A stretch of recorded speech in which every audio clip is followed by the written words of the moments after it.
Louvado e engrandecido seja o nome do Senhor.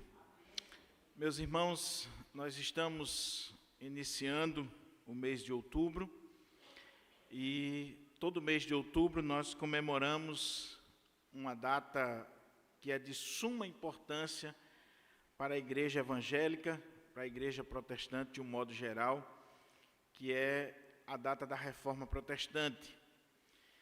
E eu gostaria, nesse mês de outubro, de trazer algumas mensagens sobre os chamados 5 solas da Reforma: sola Scriptura, sola Gratia, sola Fide, solus Christus e soli Deo Gloria.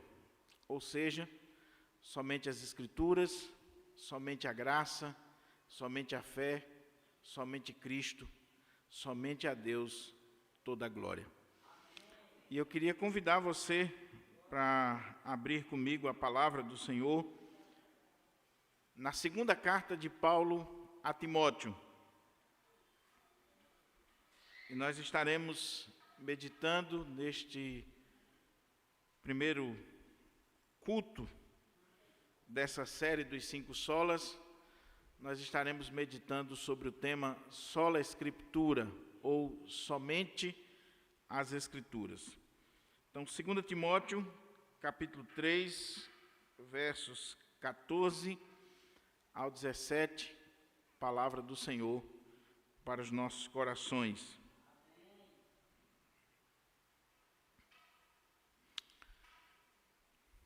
Eu vou ler na Nova Almeida Atualizada. Segunda carta de Paulo a Timóteo, capítulo 3, versos 14 ao 17. Diz assim a palavra do Senhor: quanto a você, permaneça naquilo que aprendeu e em que acredita firmemente, sabendo de quem você o aprendeu, e que desde a infância você conhece as sagradas letras que podem torná-lo sábio para a salvação pela fé em Cristo Jesus. Toda a Escritura é inspirada por Deus e útil para o ensino, para a repreensão, para a correção, para a educação na justiça, a fim de que o homem de Deus, ou servo de Deus, seja perfeito e perfeitamente habilitado para toda boa obra.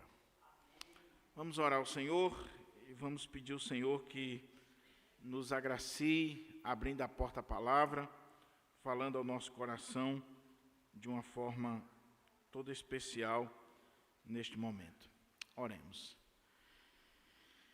Pai querido,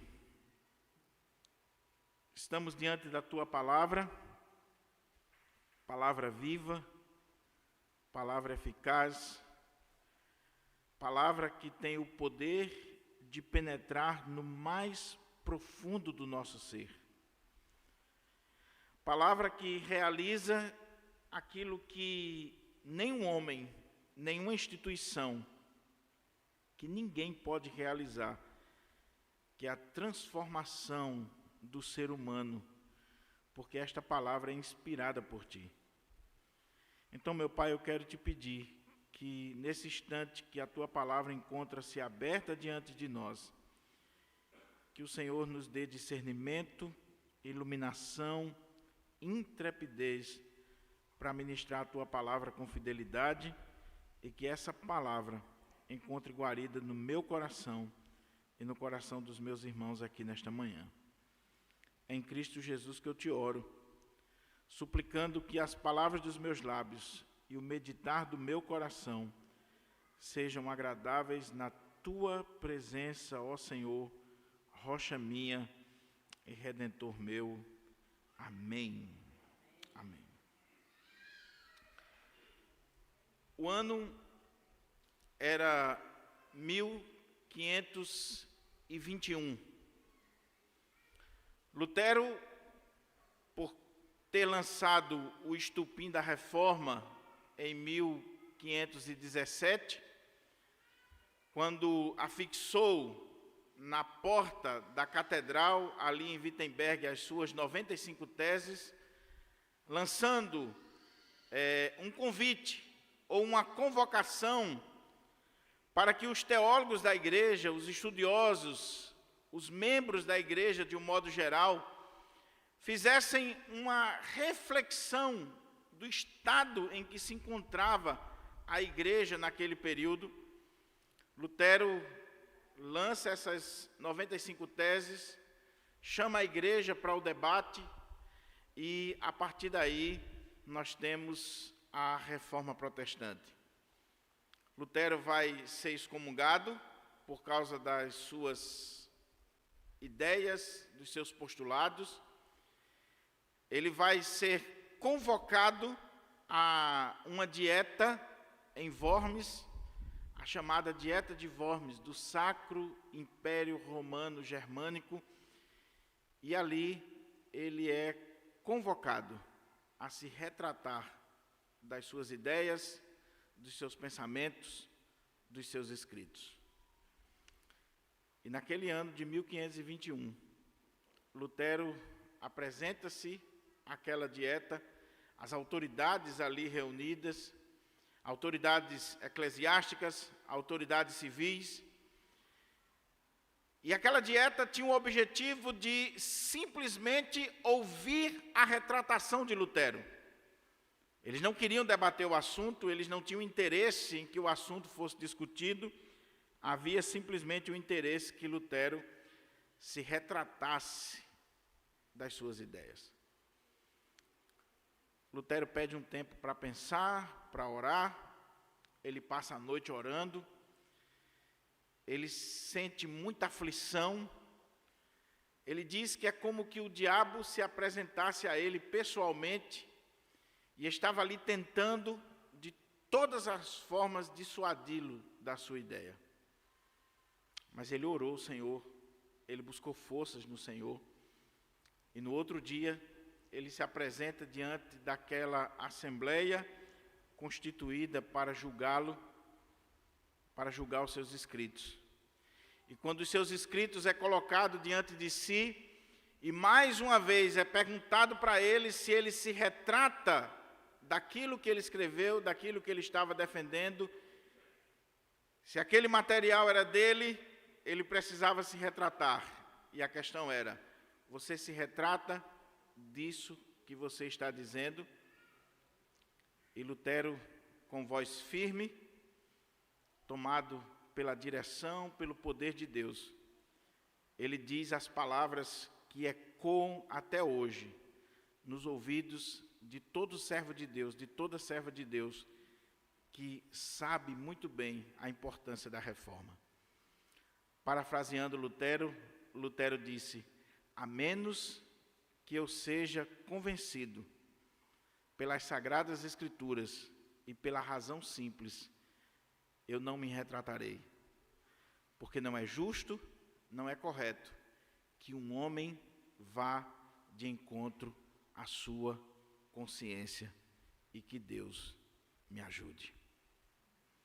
Ele sabia o que lhe aguardava.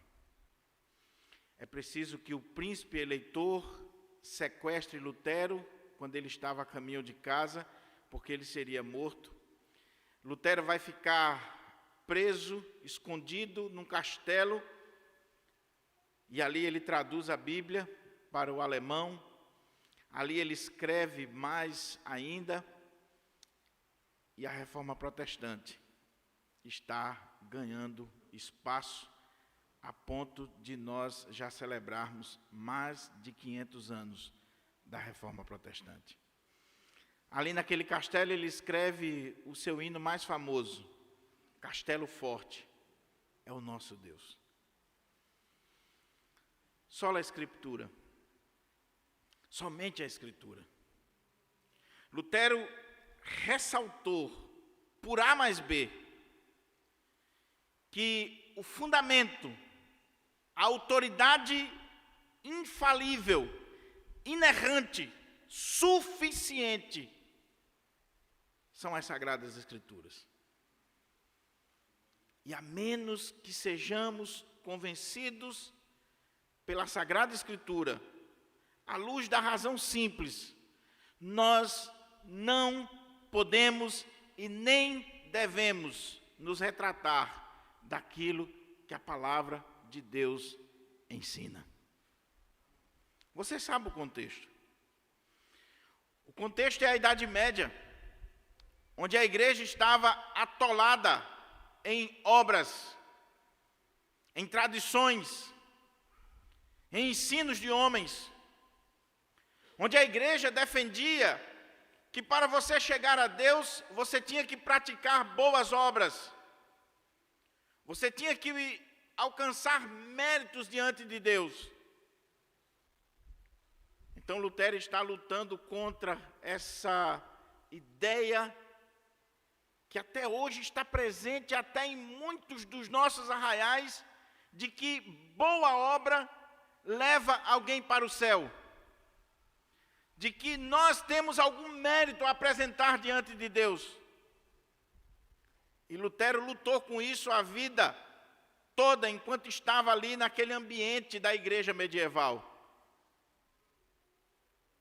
Até o dia que ele descobre que o justo vive pela fé, e não por obras, mas pela fé somente. Mas a outra coisa que Lutero estava lutando era exatamente contra essa ideia de que a autoridade infalível era o Papa. E Lutero vai dizer: a autoridade infalível, inerrante, suficiente, não é o Papa, mas a palavra de Deus. De tal maneira que os papas, os concílios, a igreja, tudo aquilo que nós pensamos ou defendemos, precisa ser julgado pela palavra de Deus.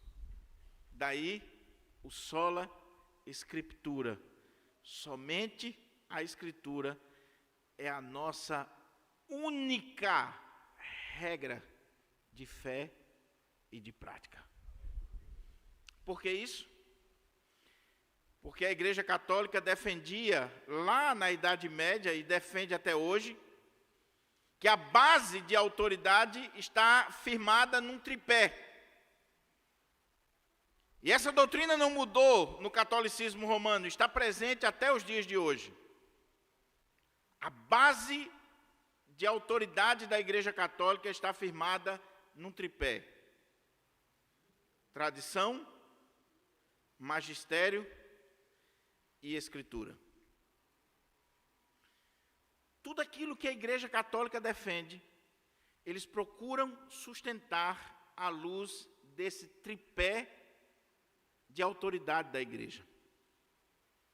A tradição, o que a Igreja vem ensinando ao longo dos anos, de centenas de anos. E é preciso dizer que a tradição em si não é ruim. Nós não jogamos no lixo a tradição.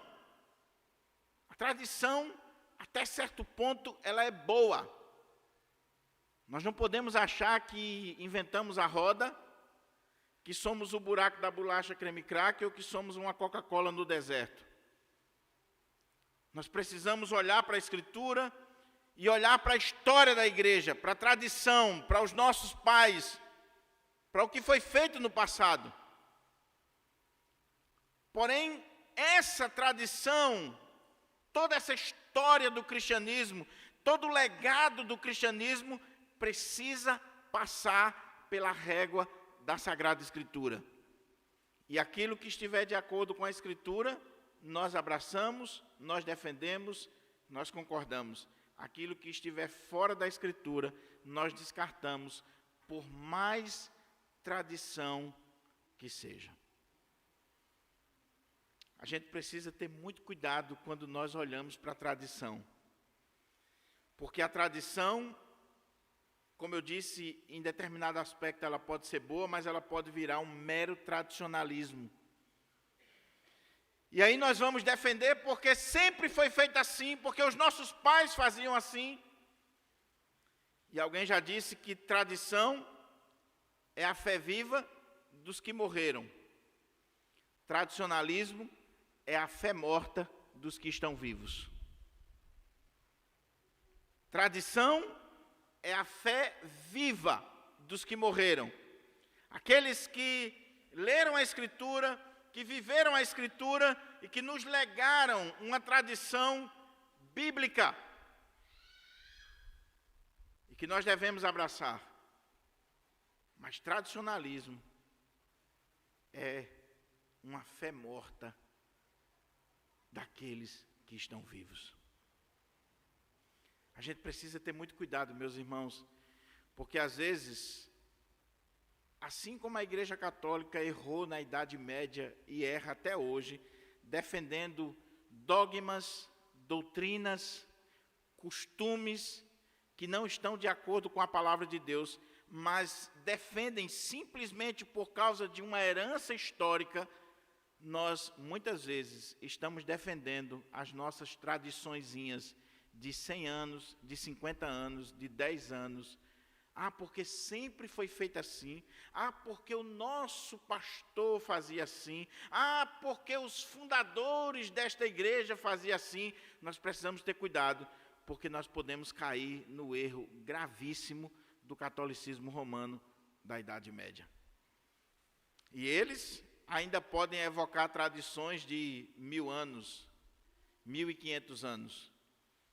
Nós, muitas vezes, como eu disse, estamos brigando por tradiçõezinha de 20 anos.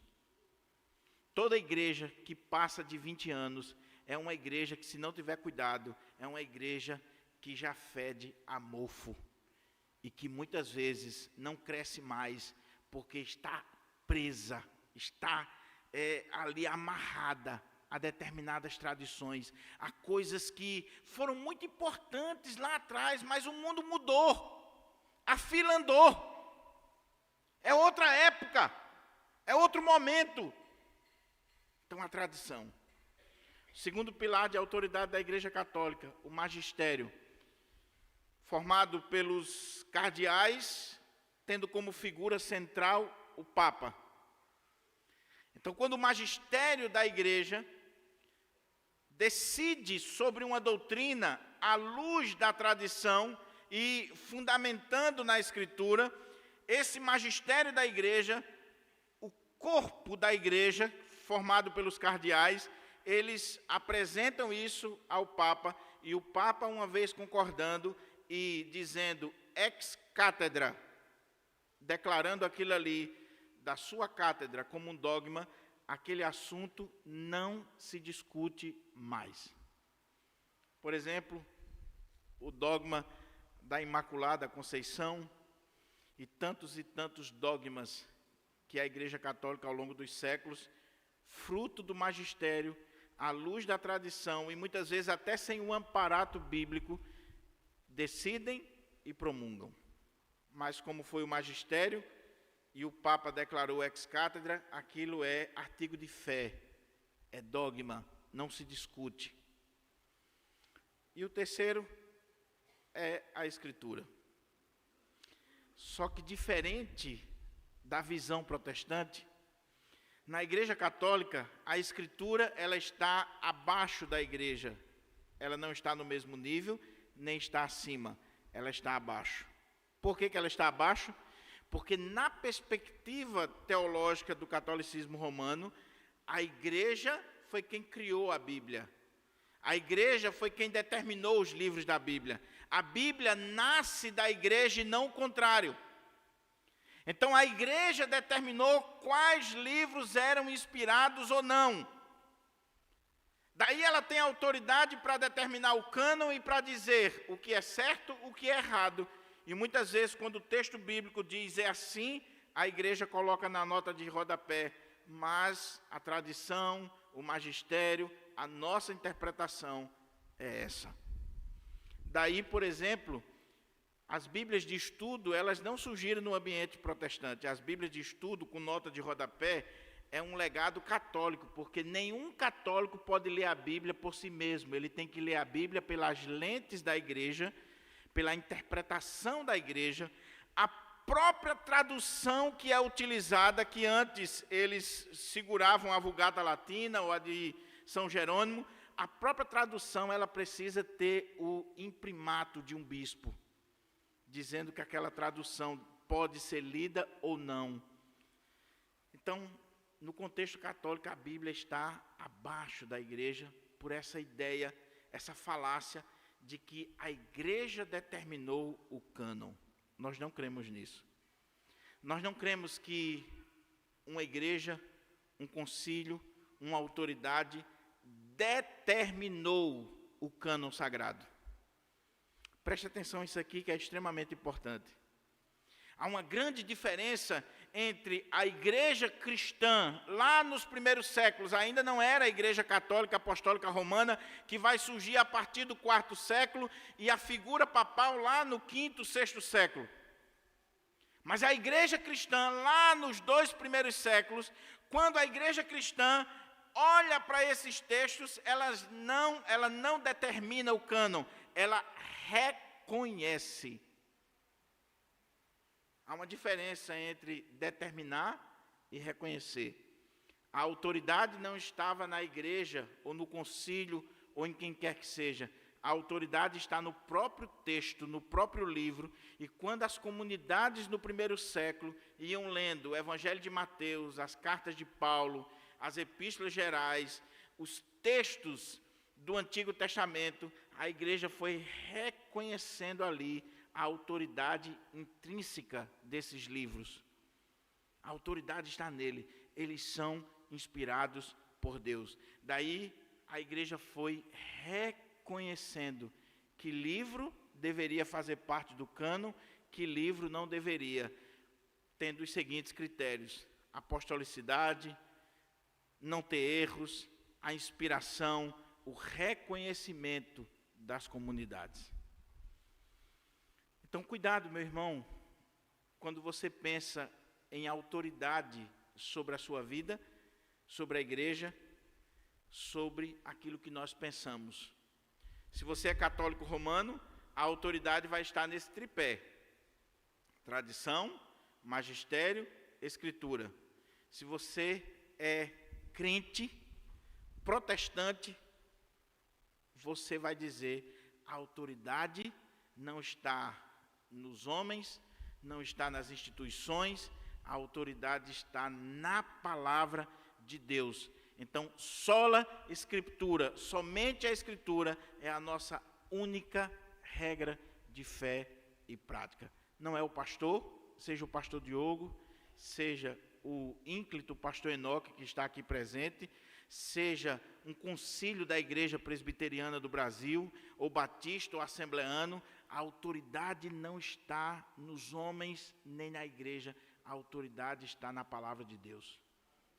O que o pastor diz não tem nenhuma autoridade se o que ele diz não tiver fundamento bíblico.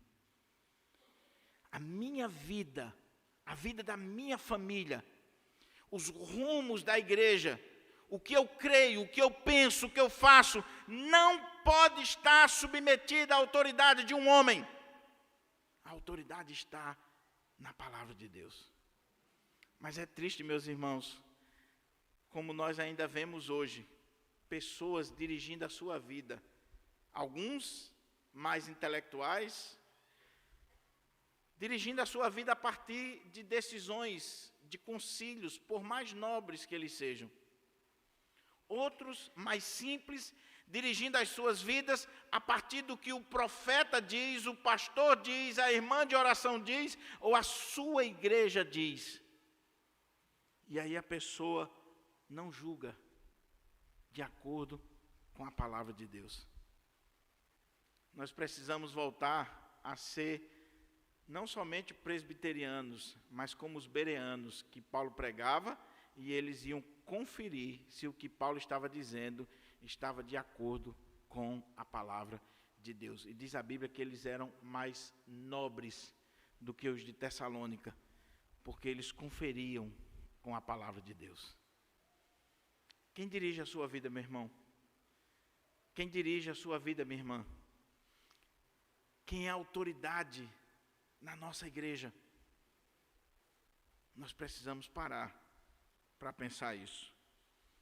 A igreja que começou tão bem lá nos primeiros séculos, sendo cheia do Espírito no dia de Pentecostes, proclamando a palavra, enfrentando as perseguições do Império Romano.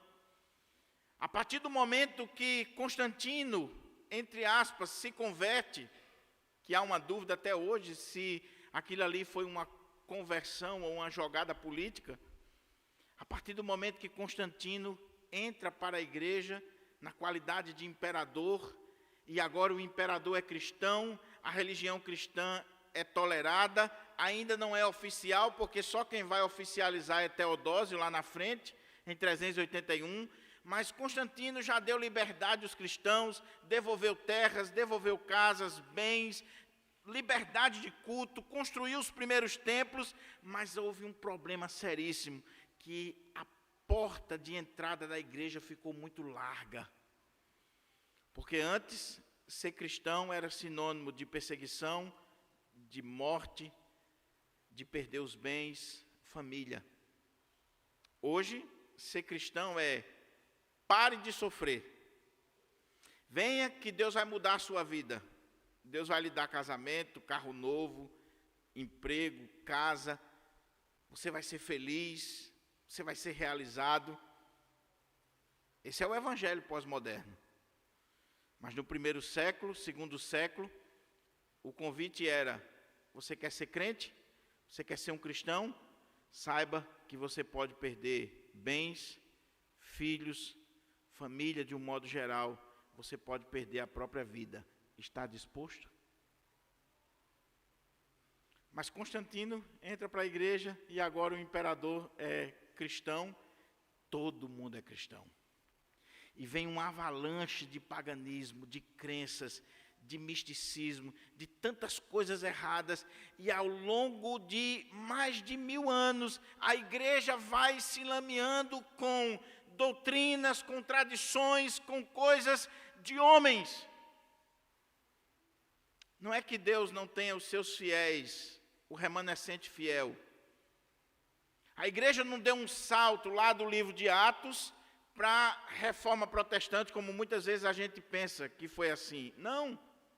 Deus sempre manteve uma lâmpada acesa na história, mesmo dentro daquela instituição corrompida e corrupta de toda a Idade Média.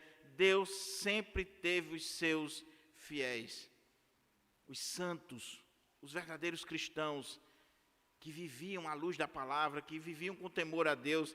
Daí, quando nós chegamos lá no século XV, século XVI, nós vemos os pré-reformadores,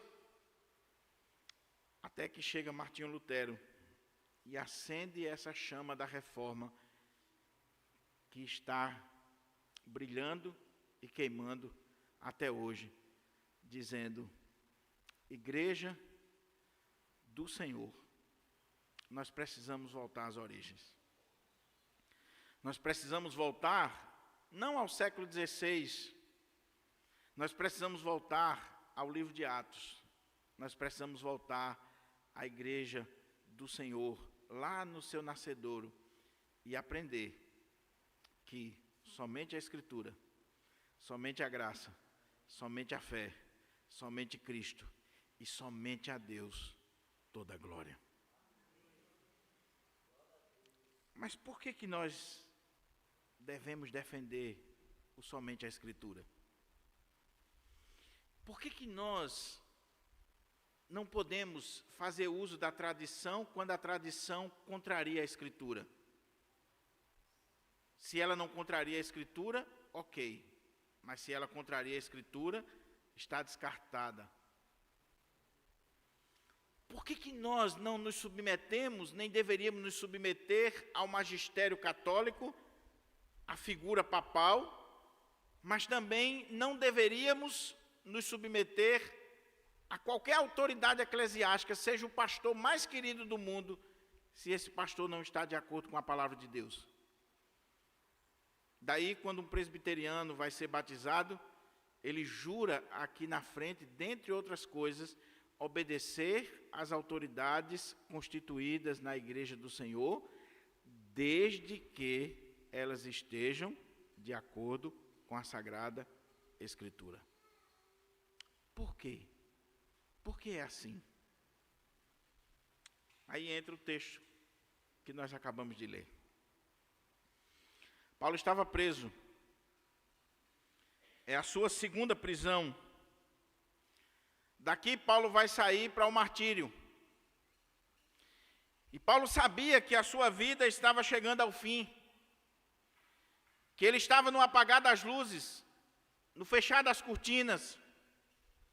Na primeira prisão, ele tinha pedido a Deus para sair daquela prisão, e Deus lhe deu graça e ele saiu.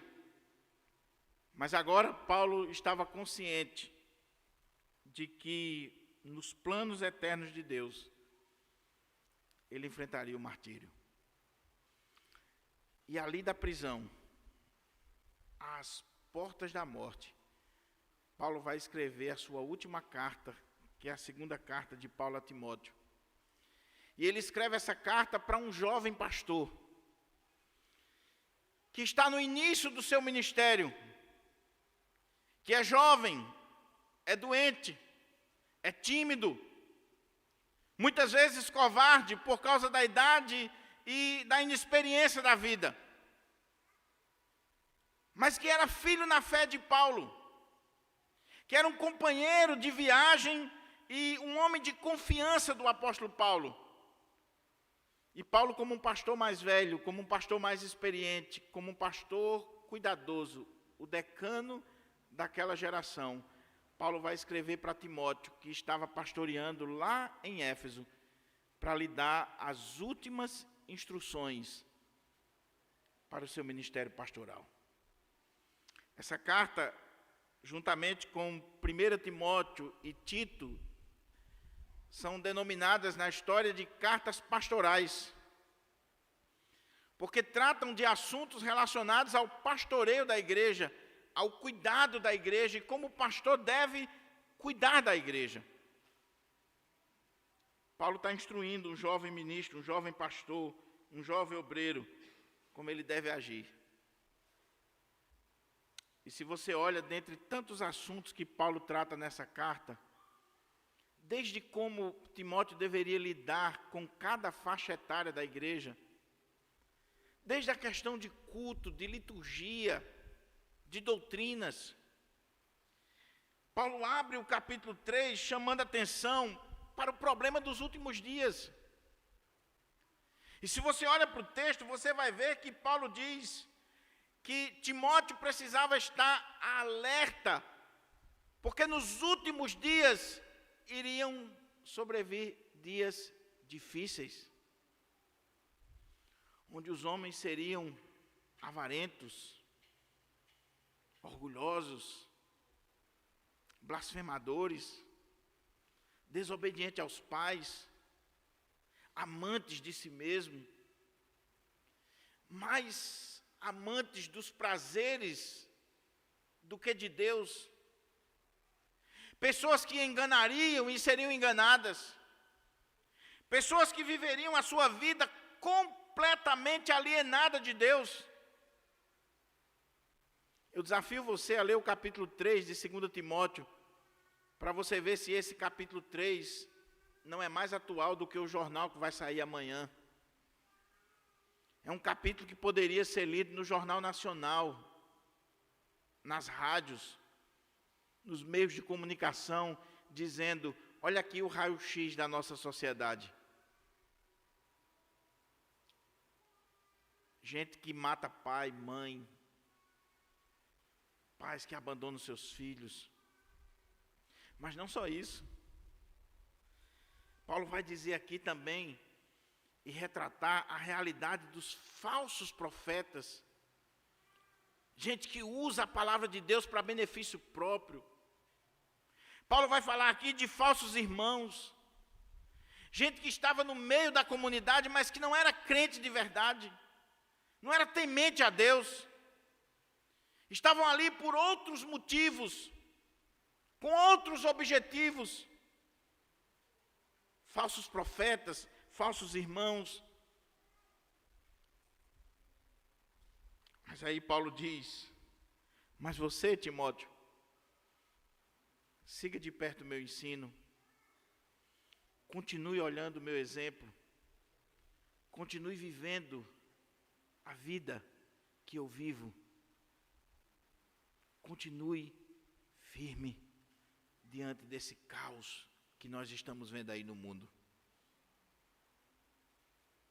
E aí Paulo vai dizer para Timóteo: Timóteo, eu quero dar para você um remédio para você enfrentar este mundo mau, para você enfrentar esses problemas que eu estou retratando aqui no capítulo 3, essa realidade nefasta que eu estou pintando para você. E qual é a solução de Paulo para Timóteo? Timóteo, apegue-se às sagradas letras. Timóteo, se nós pudéssemos atualizar, parafrasear, apegue-se à sua Bíblia. Maneje bem a palavra. Timóteo, seja um pastor bíblico. Timóteo, seja um pastor que conhece a Escritura, que ama a Escritura, que prega a Escritura. E se você olha o final do capítulo 3, ele vai defender a Bíblia, a palavra de Deus. E no capítulo 4 ele vai defender o ministério de pregação, e pregação expositiva, pregação que é exposição da Escritura. E nós temos aqui os dois principais legados da Reforma Protestante. No momento que a igreja trouxe de volta a Bíblia para o púlpito, a pregação ela passou a ser bíblica, instrutiva para o povo. E a história da Europa, a história do mundo, a minha história, a sua história, mudou completamente. Então Paulo está defendendo a Bíblia no final do capítulo 3 e no início do capítulo 4. Ele vai defender o ministério de pregação de Timóteo. Ele vai falar sobre a excelência da pregação, e é isso que eu vou pregar à noite. Ele vai dizer: olha, Timóteo, eu ordeno a você, após isso que eu estou falando aqui sobre a Bíblia, eu ordeno a você que pregue a palavra. Insta, quer seja oportuno, quer não. Corrija, exorte, repreenda com toda longanimidade e doutrina, pois haverá tempo em que não suportarão a sã doutrina, pelo contrário, terão comichão nos ouvidos e andarão atrás de novidades, de falsos profetas. Mas você, Timóteo, permaneça, expondo a palavra. Nós precisamos valorizar a palavra, meus irmãos, e pregar somente a palavra. Daí, sola Escritura. Mas quais são os 3 fundamentos que Paulo coloca aqui para Timóteo, que dá base para nós do sola Escritura? Paulo vai falar para Timóteo, primeiro, sobre a origem da Escritura, ela é divina. Segundo, Paulo vai falar para Timóteo sobre a utilidade da Escritura, ela é útil. E terceiro, Paulo vai falar para Timóteo o propósito, a finalidade da palavra de Deus. E por isso que nós devemos pregar a palavra e somente a palavra. Olhe para o texto, 2 Timóteo capítulo 3, vamos ler do verso 14, para que a gente possa contextualizar melhor o que Paulo está dizendo. Ele diz assim: quanto a você, Timóteo, você que é meu filho na fé, você que está pastoreando, que está à frente do rebanho, você que está vivendo nesse contexto dos últimos dias, e os últimos dias, biblicamente falando, é desde o início da vinda de Jesus, da primeira vinda, até a segunda vinda. Nós estamos nos últimos dias. Quanto a você, Timóteo, diante desse cenário, permaneça naquilo que aprendeu e que acredita firmemente, sabendo de quem o aprendeu. e que desde a infância você conhece as sagradas letras que podem torná-lo sábio para a salvação pela fé em Cristo Jesus. Olha como é que Paulo começa, meus irmãos. Isso aqui é um alerta para nós, antes de nós vermos os 3 pontos sobre a Bíblia. Paulo diz: Timóteo, você deve permanecer firme diante deste caos que está ao seu redor. E eu quero que você permaneça firme, Timóteo, não na tradição dos homens, não nos usos e costumes das igrejas, não em uma mera teologia ou ideologia humana. Eu quero que você permaneça firme, Timóteo, naquilo que você aprendeu, que você foi inteirado, que você creu, que você se apegou. E isso, Timóteo, desde a sua infância, as sagradas letras. Timóteo teve o privilégio de nascer em um lar onde a palavra de Deus era priorizada. Timóteo aprendeu da sua mãe, da sua avó.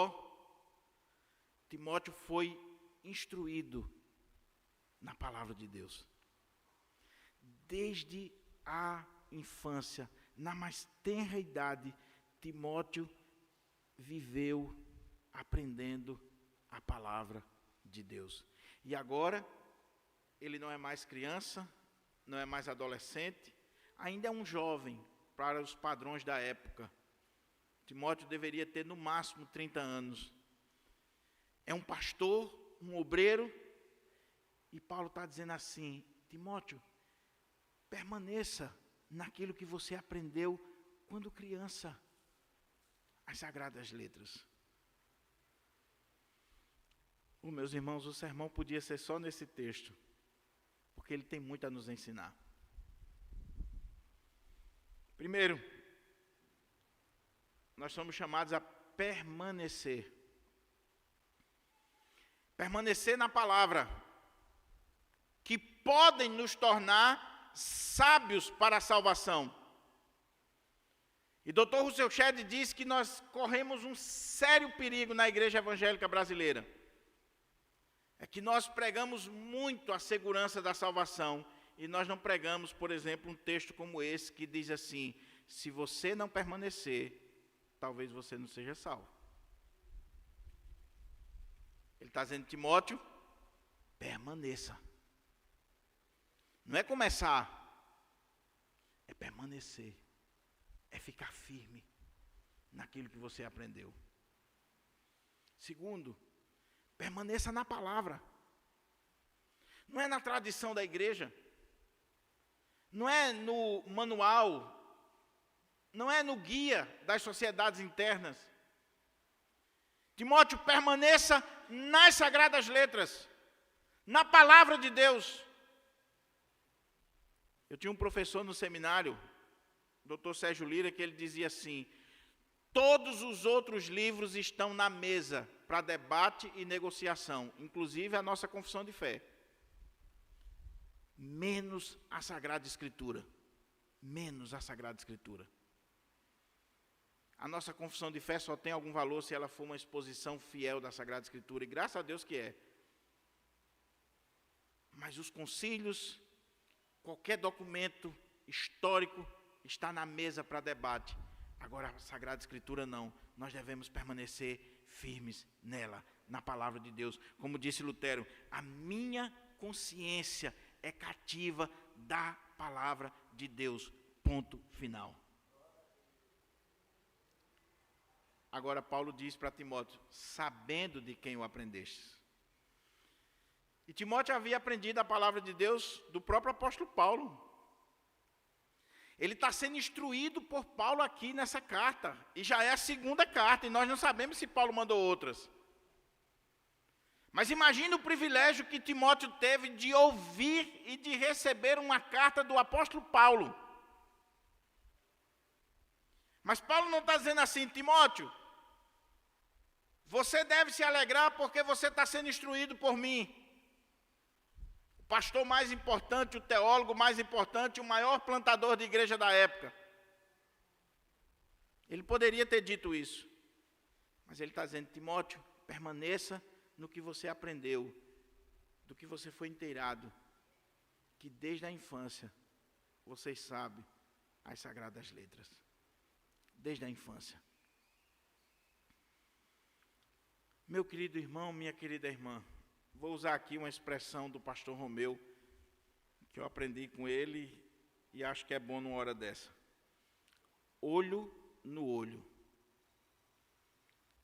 Quem está instruindo os seus filhos? Quem está doutrinando os nossos filhos? Quem está educando os nossos filhos? Quem está, numa linguagem bem pós-moderna para você entender, fazendo a cabeça dos nossos filhos? Você tem ensinado a palavra de Deus para os seus filhos? Você se preocupa com isso? Eu sei que como um bom pai, uma boa mãe, você se preocupa com a saúde física, com a educação secular, com tudo do bom e do melhor para o seu filho, porque todo pai verdadeiro, toda mãe verdadeira é assim. E aí a gente se preocupa em dar uma boa educação secular, em colocar numa boa escola, numa aula de reforço, em natação, esporte, seja lá o que for. Mas eu pergunto, você está tendo o mesmo cuidado em instruir o seu filho na palavra de Deus? E não é a escola dominical da igreja, não é a escolinha lá do outro lado. Eu pergunto, você como pai e mãe, você tem instruído, inculcado a palavra de Deus para os seus filhos? Alguém pode dizer lá na frente que você instruiu os seus filhos na palavra de Deus? Sabe qual é o nosso problema? É que não só transferimos a educação secular dos nossos filhos para a creche, para a escola da comunidade, para a faculdade, mas transferimos também a educação religiosa para a igreja. E aí é fácil, né? Porque quando dá errado, a culpa não é minha, a culpa é da escola dominical, das professoras, da igreja, não é minha. Mas sabe o que Deuteronômio 6 diz? As palavras que hoje te ordeno estarão na tua boca e no teu coração. E tu, não é o pastor, não é a tiazinha da escola dominical, é você. Tu as inculcarás a teus filhos. Como? No domingo de manhã? Não. Ao deitar, ao levantar, ao andar. Tu inculcarás os teus filhos. É tu. Nós temos feito isso, irmãos? Você tem feito isso? Quando foi a última vez que você orou com seu filho, com sua filha? Qual foi a última Bíblia que você comprou para eles? Já pequenininho. O investimento que você faz. Ou você bota eles diante do celular para ouvir tudo que não presta. E aí amanhã, quando ele estiver fora da igreja, você vai culpar o diabo, vai culpar a igreja. Timóteo teve uma avó e uma mãe que se preocupou com ele, de instruí-lo na palavra de Deus. Agora, sabe qual é o nosso problema? É que o texto de Deuteronômio é muito claro. É as palavras que eu te ordeno e que estão na tua boca e no teu coração. Se o pai, a mãe, se a família é analfabeto de Bíblia, de pai, mãe e parteira, só pega na Bíblia para vir na igreja e ainda pega uma gripe porque a Bíblia está cheia de poeira, como é que ele vai instruir os filhos? Como é que vai instruir? Se você só conhece de literatura secular, se você só conhece os contos de fadas, como é que você vai instruir seu filho? A gente acha uma vantagem tão grande, né? Dizer assim, olha, eu conheça as obras de Machado de Assis, José de Alencar, de não sei quem, literatura brasileira, literatura estrangeira. O cara chega no final do ano dizendo assim, eu li isso, li aquilo, li. E a Bíblia? E a palavra de Deus? Você é especialista na palavra de Deus? Você conhece a palavra de Deus? E conhecendo, você instrui seu filho? Meu querido irmão, minha querida irmã, em nome de Jesus,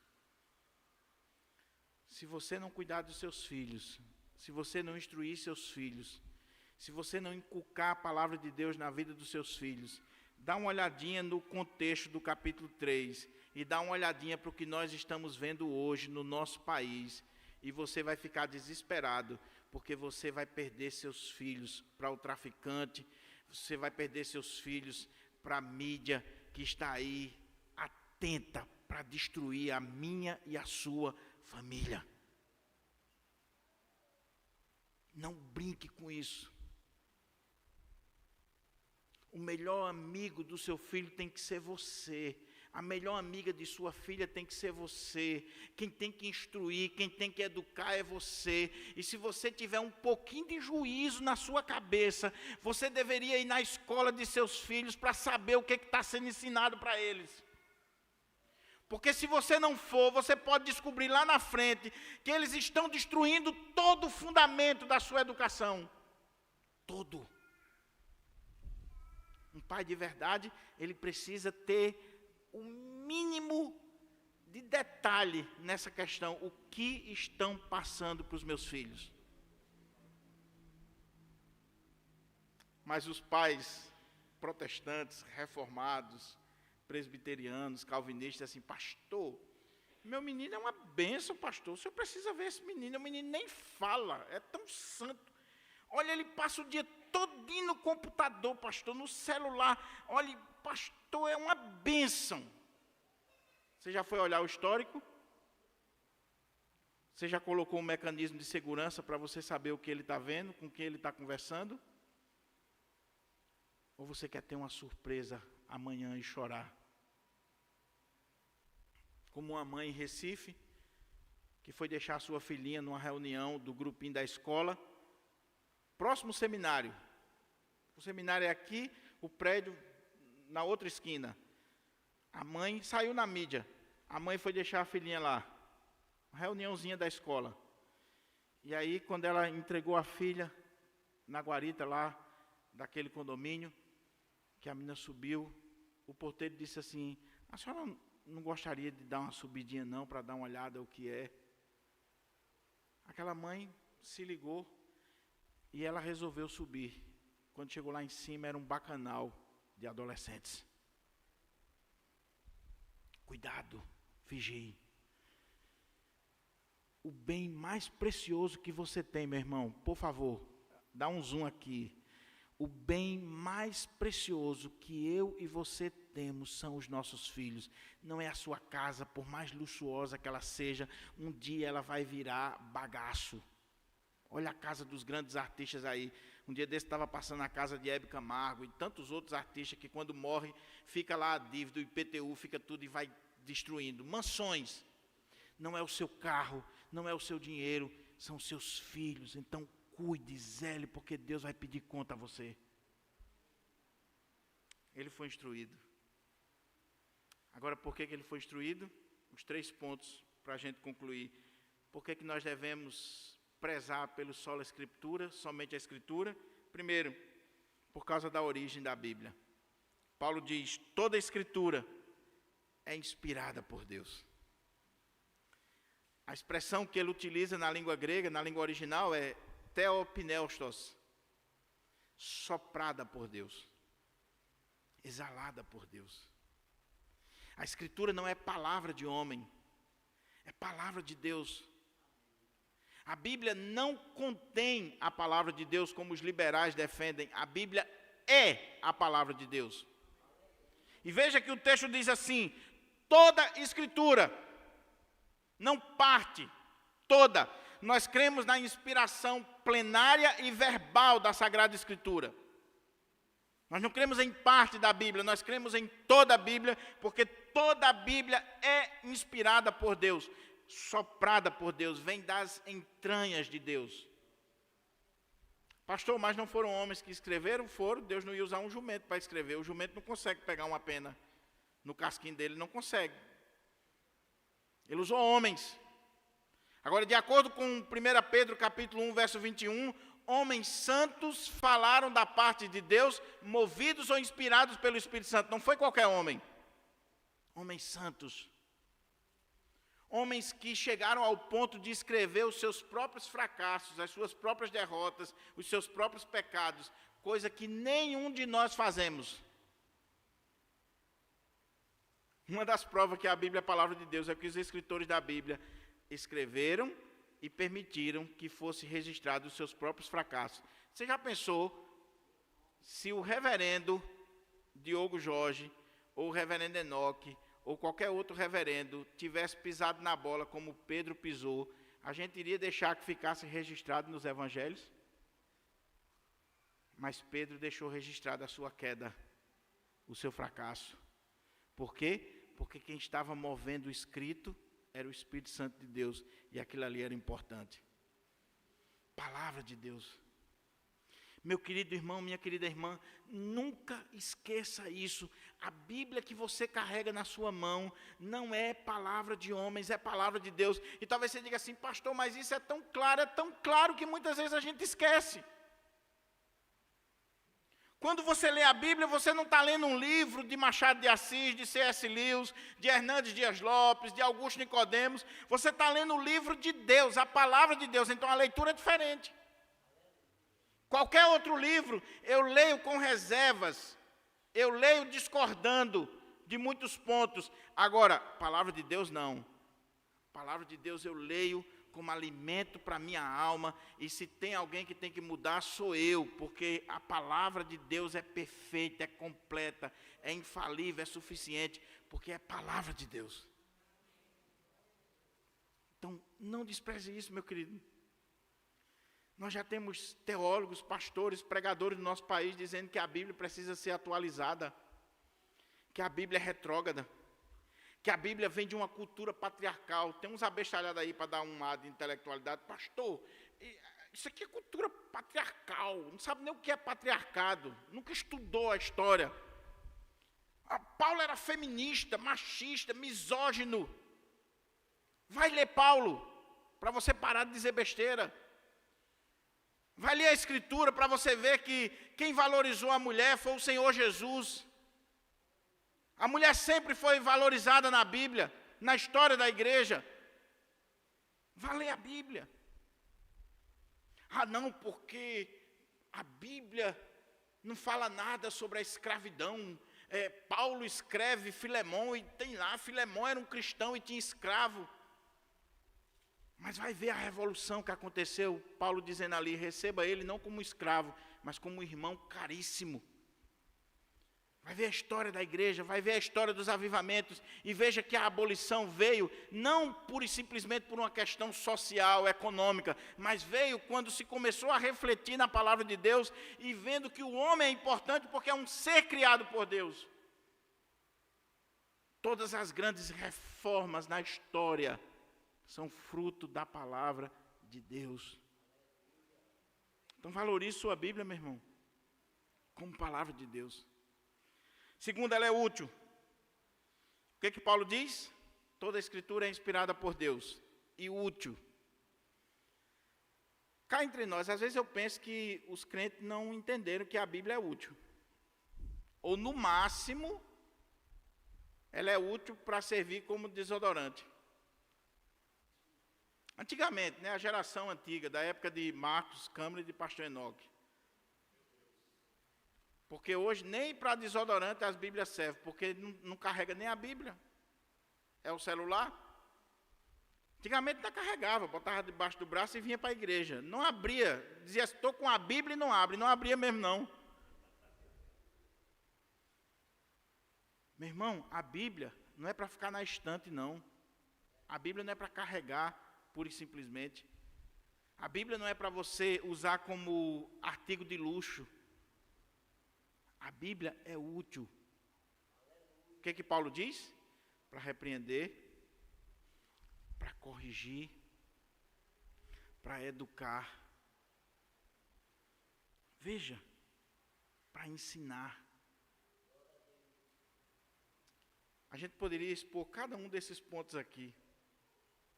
Paulo começa dizendo assim: toda a escritura é inspirada por Deus e útil para o ensino. A palavra aí é didascalia, de onde vem didática, de onde vem ensino, instrução, disciplina.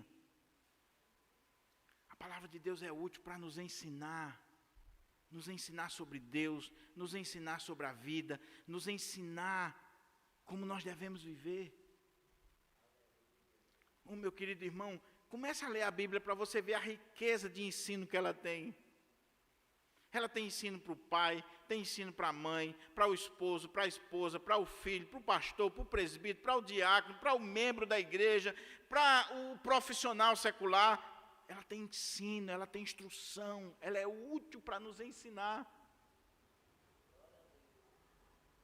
Mas se você lê mais Machado de Assis do que a Bíblia, se você lê mais as obras seculares do que a palavra de Deus, se você é simplesmente alguém que está enchendo a cabeça com as coisas aí de fora, mas não enche a cabeça com a palavra de Deus. Meu irmão, não sou contra livro, eu amo livros, mas nenhum livro substitui a palavra de Deus, nenhum está no mesmo nível do ensino da palavra de Deus. Como diz um cântico, se ela estiver em cima da estante, ela é a coroa dos livros. Se ela estiver no meio da estante, ela é o coração dos livros. Se ela estiver embaixo da estante, ela é a sustentação de todos os outros livros. Eu tenho um voto comigo que eu fiz ainda adolescente. Não vou dizer que cumpro sempre, mas eu procuro cumprir. Se eu não ler a Bíblia, eu não leio os outros livros que eu tenho. Eu preciso ler minha Bíblia. Eu preciso ler Mateus. Eu preciso ler Marcos, Lucas, antes de ler qualquer outro livro. Eu preciso ler minha Bíblia, a palavra de Deus. É útil para o ensino. Repreensão. Você sabe o que significa repreensão aí? A ideia de repreender aí é desnudar o pecado, é refutar, é trazer à tona o pecado. A Bíblia nos repreende. Sabe por que muita gente não lê a Bíblia? É porque quando a gente está em pecado, a gente não consegue ler a Bíblia, meu irmão. Eu e você. Quando você lê a Bíblia não só lhe instrui, ela repreende, ela diz: ei, o que você está fazendo aí está errado, viu? A Bíblia é o espelho que mostra. Igual aquele colega que eu já falei aqui, dei uma Bíblia de presente para ele, ele botou no carro, um dia ele foi pegar um texto lá, aleatório, a famosa macumbaria gospel, esoterismo evangélico. Vou abrir aqui para ver onde é que Deus vai falar comigo. E aí, ele abriu aleatoriamente, de vez em quando Papai do Céu tem misericórdia, né? Dá uma cacetada. Quando ele abriu assim, não adulterarás, ele era adúltero, fechou na hora. Ih, rapaz, não era essa palavra que eu queria, não, eu queria de consolo. Igual o irmão que chegou para mim para contar um testemunho, lá da congregação, na época que eu estava lá, em 2001, 2002. Pastor, eu queria contar para o senhor uma experiência. O que, meu irmão? Eu sabia que ele era um leitor ávido da Bíblia, lia a Bíblia constantemente. Ele disse assim: pastor, como as coisas de Deus são interessantes. Eu dei uma brigada com minha mulher, que casal briga. Casal briga. Crente briga. Porque não são dois bonecos. Depois de uma brigada, às vezes é bom, né? Mas é outra história. Mas casal briga. E aí o irmão brigou com a esposa não disse nada, foi sábia, saiu e foi se deitar. E ele tinha um costume de ler a Bíblia antes de dormir, ele não conseguia dormir sem ler a Bíblia, e ele disse que foi ler a Bíblia. Orou, quando ele abriu a Bíblia, ele disse que não conseguia ler. E o Senhor dizendo para ele assim: vai pedir perdão a ela. Por que você vai ler? Resolva lá. E ele disse que fechou a Bíblia, chegou para a esposa e disse: minha filha, me perdoe. E oraram. Aí ele disse que quando voltou, que lia a Bíblia, parecia que o céu abriu. A Bíblia nos repreende. Não é o pastor que deve repreender você. Se você é um leitor ávido da Bíblia, você não precisa do pastor estar pegando no teu pé, de presbítero, diácono. Abrindo um parênteses aqui, meu irmão, cuidado, você está expondo sua vida para as pessoas. Vá buscar em Deus. Vá se colocar diante de Deus. Eu não sou dono da sua vida, eu não sou delegado, eu não sou investigador. Lê a Bíblia, que Deus vai trabalhar você, repreender. Agora, a Bíblia corrige. E sabe qual é a ideia de corrigir aí? Quem dirige aqui sabe muito bem. A palavra aí que Paulo usa para corrigir é alinhar, é redirecionar. Você sabe um carro quando ele está desalinhado? Você está dirigindo um carro, ele está desalinhado, ele vai puxar ou para um lado ou para outro. Você solta a direção, ele puxa. Aí você vai lá no mecânico, manda alinhar o carro, ele faz o serviço direitinho, troca as peças, alinha, você solta a direção, o carro vai retinho. Paulo está dizendo assim, a Bíblia é útil, a palavra de Deus é útil para ensinar, para repreender, para mostrar o nosso erro, refutar o nosso erro e corrigir, alinhar a nossa vida, botar no prumo. É aqui, ó, você vai andar certinho, é aqui. Ande pela palavra de Deus que você vai andar na linha certa. Mas ele diz também, educar na justiça. Fazer com que você seja uma pessoa instruída nas coisas de Deus, na justiça de Deus, nos pensamentos de Deus. Nós precisamos disso, meu irmão. Você precisa disso. Em nome de Jesus. Eu estava ouvindo o Dr. Luiz Saião, um tempo desse, ele fazendo uma observação sobre essa questão da Escritura, que falou muito comigo. Ele disse assim, quantas vezes nós queremos ser especialistas em alguém? Eu sou especialista em C.S. Lewis. Às vezes é até aquele especialista, como o cara que chegou na loja Luz e Vida, lá em Recife, e disse assim, rapaz, eu estou procurando um livro aí, alguém pode me ajudar? O cara disse, posso. Qual é o livro? Eu estou procurando um livro aqui de Celso Luiz. Aí o cara disse, Celso Luiz? Tem não. Ele disse, tem, eu sei que tem, eu conheço um bocado de gente que lê ele, e foi lá, procurou e nada, depois de uns 40 minutos, o cara disse, meu amigo, não tem Celso Luiz aqui. Ele disse, tem aquele que escreveu as Crônicas de Nárnia. C.S. Lewis, está certo. Mas o cara é especialista em C.S. Lewis. Irmão, em nome de Jesus, vamos sair daqui especialistas, educados na justiça de Deus, na lei de Deus, na palavra de Deus. Ser instruídos na palavra de Deus. Maneja bem a palavra de Deus. Antigamente nós éramos chamados de Bíblias. Bíblias. Instruído na palavra de Deus. E por último,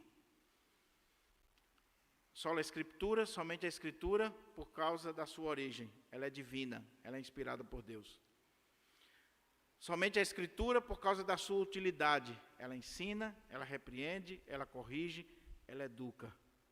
Só a Escritura, por causa do seu propósito, a fim de que o homem de Deus, aí olha o que diz, seja perfeito e perfeitamente habilitado para toda boa obra.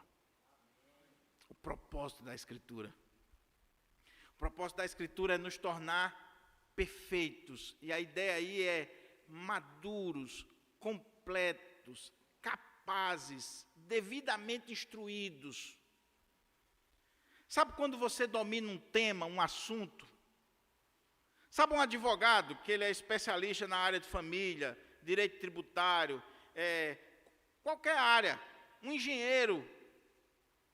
O cara domina aquilo ali, naquilo ali ele é maduro, ele é perfeito, ele é completo, ele conhece aquilo ali. E ele vai navegar naquilo ali com segurança. A palavra de Deus, quando nós lemos como palavra de Deus e vendo esses passos que ela tem como utilidade na nossa vida, ela nos torna maduros, capazes. Aí veja que o texto não é uma redundância de Paulo, porque ele diz assim, perfeitos e perfeitamente habilitado para toda boa obra. E aí ele vai usar uma palavra do contexto militar. Ele vai dizer que a palavra de Deus nos torna completos como um soldado que está habilitado para toda boa obra. Ou seja, aquele soldado que entrou na corporação, o Wilke, que entrou no bombeiro agora, ele ainda está na fase de instrução. Passou um tempo lá dentro do quartel sendo instruído, habilitado para a obra que ele vai realizar. Ele precisa seguir as regras, ele precisa seguir os manuais, ele precisa aprender a instrução que está sendo dada para que ele seja habilitado, capacitado para exercer a função de bombeiro. Senão, ele não vai saber socorrer uma pessoa, ele não vai saber entrar no mar, ele não vai saber fazer aquilo para o qual ele foi chamado a fazer. Ele tem que ser habilitado, capacitado. A palavra de Deus é que nos habilita. O texto diz, para toda boa obra. Para toda boa obra. Então, meu querido irmão, minha querida irmã, eu concluo esse sermão chamando você e a minha reflexão. Será que nós ainda vivemos, defendemos, ainda podemos dizer que levantamos a bandeira do sola Escritura, do somente a Escritura? Será que nós somos uma igreja que pode sim comemorar a reforma, porque nós, de fato, vivemos esse legado da reforma de sola Escritura? Ou nós podemos ser julgados e traídos até mesmo pela nossa consciência? Se a sua vida é dirigida pelo que o pastor diz, sem fundamento na Bíblia, se a sua vida é dirigida pela irmãzinha da revelação, de oração, por mais oração que ela tenha na vida dela, o joelho está rasgado de orar, mas ela é analfabeta da Bíblia e ela diz coisas que contrariam a Escritura, e você está dirigindo a vida aí, você pode estar dirigindo a sua vida através de homens ou até de demônios. Porque tem revelação de bucho inchado e tem revelação que vem de demônio. Como uma pessoa que um dia chegou na minha casa, lá no Guarapes, chorando, uma senhora, disse assim, pastor, eu fui a um culto ontem à noite, e a profeta disse assim, o que você tem ainda não é teu, o teu o Senhor ainda está preparando. E a mulher era casada há mais de 10 anos. E eu disse assim, essa revelação foi do diabo, porque ela contraria a palavra de Deus. Mas tem gente dirigindo a vida por revelação. Tem gente dirigindo a vida pelo que o artista preferido diz, ou o pastor queridinho diz, e não pela palavra de Deus. Como é que está a sua leitura da Bíblia, meu irmão? Como é que está a sua leitura da Escritura? Você tem uma Bíblia? Se você não tem, tem várias versões ali na livraria da nossa igreja. Passe lá e compre. E comece a ler a partir de hoje. Tire 30 minutos, 1 hora. Tire uma parte do seu tempo para ler a Bíblia, para se instruir. Não seja aquele que é um passarinho que só come do que o pastor bota na boca ali. Não. Vá você ter a alegria da descoberta, de abrir o texto, de meditar no texto, de ver Deus falar diretamente com você a partir do texto sagrado.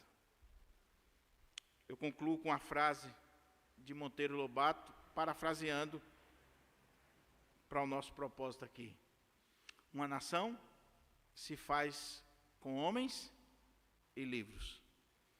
Eu diria que um cristão se faz com a Sagrada Escritura. Que uma igreja se faz com crentes e com a Bíblia, com a palavra de Deus. Só a Escritura, somente a Escritura. Vamos ficar